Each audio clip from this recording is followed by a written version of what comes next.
Now, I am no graphic designer, but if I see something that looks good, I know that looks good. And if I see something that doesn't work, I know that doesn't work with the design. Hello. So today we're gonna talk post-production, meaning you have worked your ass off, you have designed the most gorgeous, efficient, beautiful home in the entire neighborhood, and it's time to package it, put it in a golden platter, and present it to your client. And let me tell you, I know you're tired, I know you are exhausted, I know you pulled an all-nighter yesterday to finish this design, but this step is very, very critical. This is literally can make or break your entire design.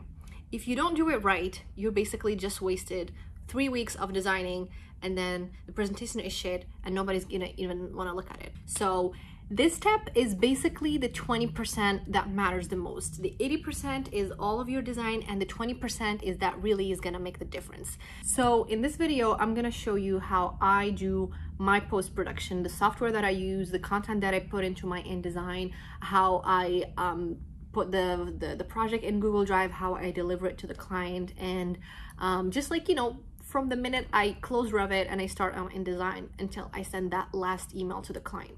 So if you want to see how I present this, then please keep on watching.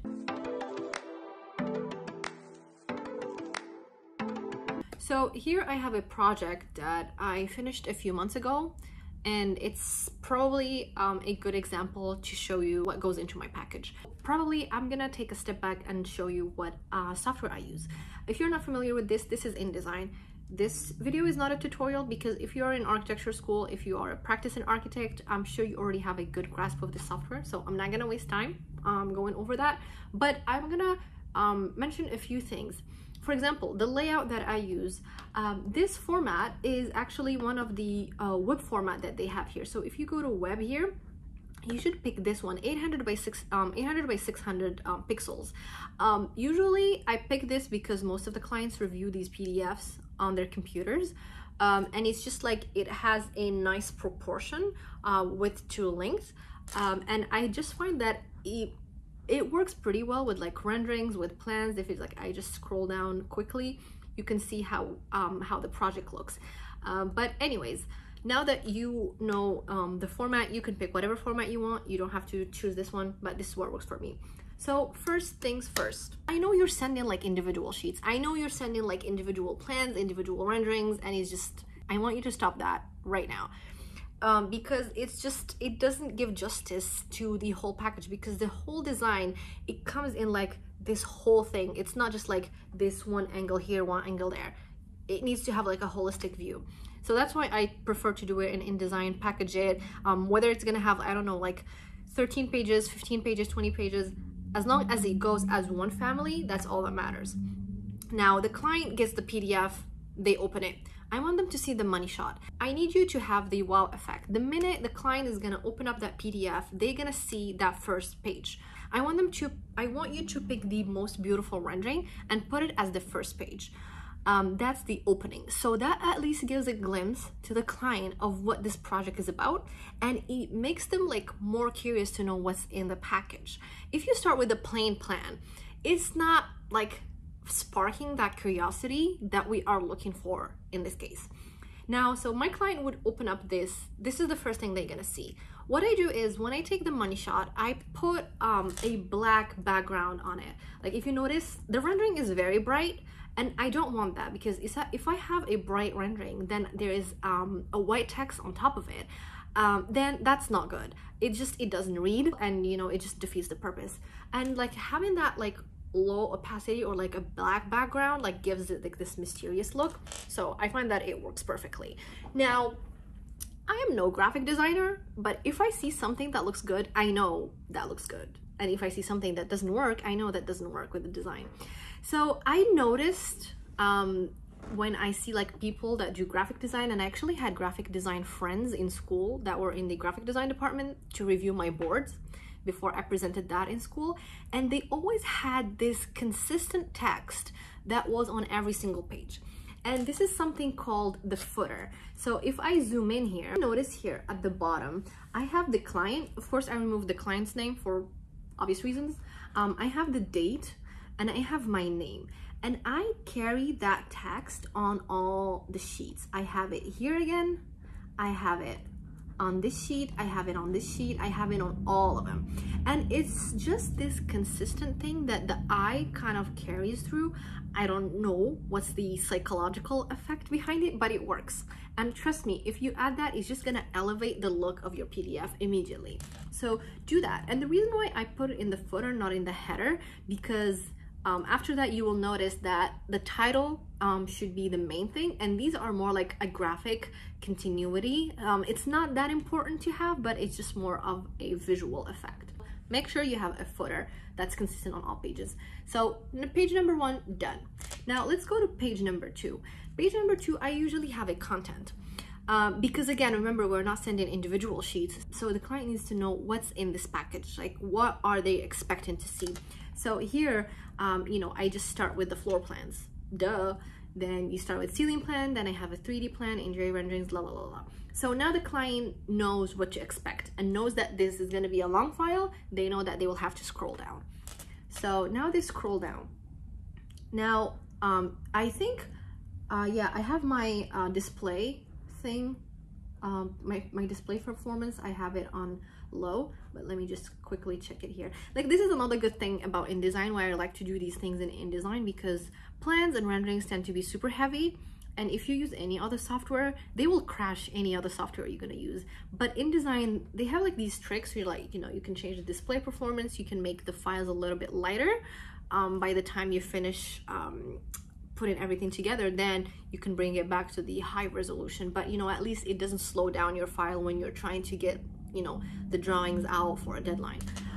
So for this case, I just changed the performance here so you can see my plan, and then I just have like the scale here and the proposed floor plan. Most of the time, the plans that I put in this presentation are not to scale, because again, this is not a working drawing. This is not the set, this is not a construction document drawing. This is not a set that they're gonna send to the contractor to build from.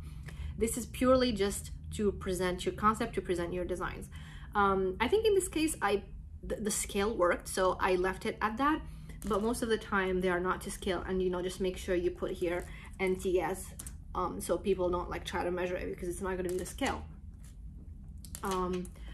But anyways, so I have my title here, I have my scale here, I have my plan, and I have my footer that's consistent. So make sure your plan, you know, it's reading well, the text is pretty clear. Make sure you have like some hierarchy, you have your main title, at the bottom you have like something smaller. It's just like to kind of guide the eye to what to look at first. So yeah, that's for the plan. Then you got the proposed ceiling plan, you know, same thing. I got some proposed ceiling plan for the second floor. This is the second floor. And then I have a 3D floor plan. So the 3D floor plan is not something that you have to add, but I prefer to add it because it helps the client kind of reads the plan better. You know, not everybody can read this.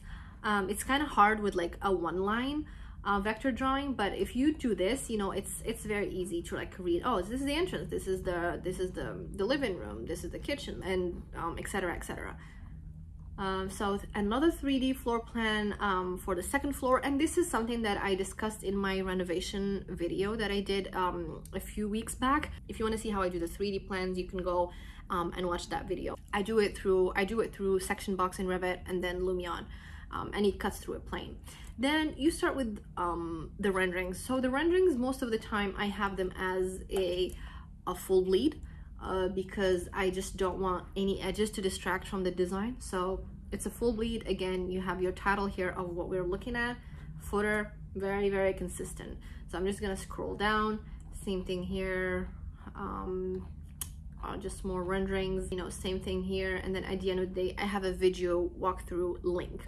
So the link is, you don't necessarily have to do it here, but I do video walkthroughs for the clients, and I just put it here so they know there is a video that's they're gonna find in the file. You don't necessarily have to do the link here, but I just prefer to do it because that way I can go back and see what I presented in that specific package, because if you notice, this is package number 2. So I know which video went with what package. So here's another project that I did, and the reason why I love InDesign is because it's very easy to like drag and drop photos and images. And this is like a project where I did a material palette. I didn't do it for the Marina residence, but this is a separate project that I did. And it just like everything looks really clean. You can do like arrows, you can play with sizes, you can play with opacity, and it's just very easy to navigate things around. Now, going back to this project, so if we go back, I did say that your plan here doesn't need to have a specific scale, because again, this is a design package, this is not a technical package, but I do usually send them separate plans that are more technical, that look like a CD drawing. And these are actually just a sheet, a PDF sheet that just has the plan, and it has a much bigger scale, because that one was like 3/16, this one is like a quarter. So it's a much bigger scale, and it's dimensioned and all that, because as much as that InDesign package is pretty, you still need technical drawings that the contractor is gonna look at, and this is what it's for. So now that I showed you the post-production, you know, literally it can take you an hour to do that. And I know it's like when time is of the essence, like an hour sounds like a lot, but trust me, it makes all the difference. Now that we have that, I usually go to my Google Drive and I start a brand new folder. So I call this Marina Residence, and I call this like design package number 2, right? And I create a folder called PDF floor plans, and I create a folder called Revit file, and I create a folder called video walkthrough.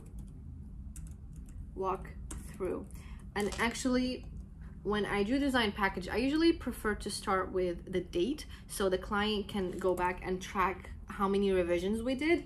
And trust me, if you go to some of my folders of projects, you will see like there is at least 12 or 13 design packages because of all the revisions. So that's totally fine, as long as you and the client are on an agreement that you can have unlimited revisions. So 2022, I don't know, 10, and then design package, you hit OK, and then you go here, and then I just drag and drop the file. Oh, sorry, I picked the wrong one. But you just drag and drop the project in PDF. But I think before you drop the InDesign file, make sure it's packaged. If the client asks for an InDesign package, make sure it's packaged, so all your links and documents go with it, because if you just send the InDesign alone, the links are gonna get broken and they're not gonna receive that. But always PDF your InDesign and send it as a PDF format, because most clients can open PDFs, but not everybody can open InDesign. Then I go to PDF floor plan, then I drag and drop here my plans. It's super quick. Same thing here, I do video walkthrough. Like this is the video walkthrough. I just take it and drop it right here, and then I have like my entire project in one place. So now what I would do is I can directly add the client to the folder, but what I prefer to do is I prefer to go to get link, and then you can, anyone with link, and then it create a link for you, copy link. Then you go and you start a new email, and you get like, hi Joe Schmo, I just uploaded the design package, here is the link, and that's the link. You can shorten it on Bitly, but it's fine. It's usually, make sure it's clickable. You go here, and then you go link, so it's blue, so they can see that it's clickable. And then let me know if you have any questions. It's just like a simple email like that, and the client can, just pick and choose what they want to look at first. But I think they should always look at the PDF presentation first, so they can get an overview, and then they can like dig deeper into like individual plans and stuff like that.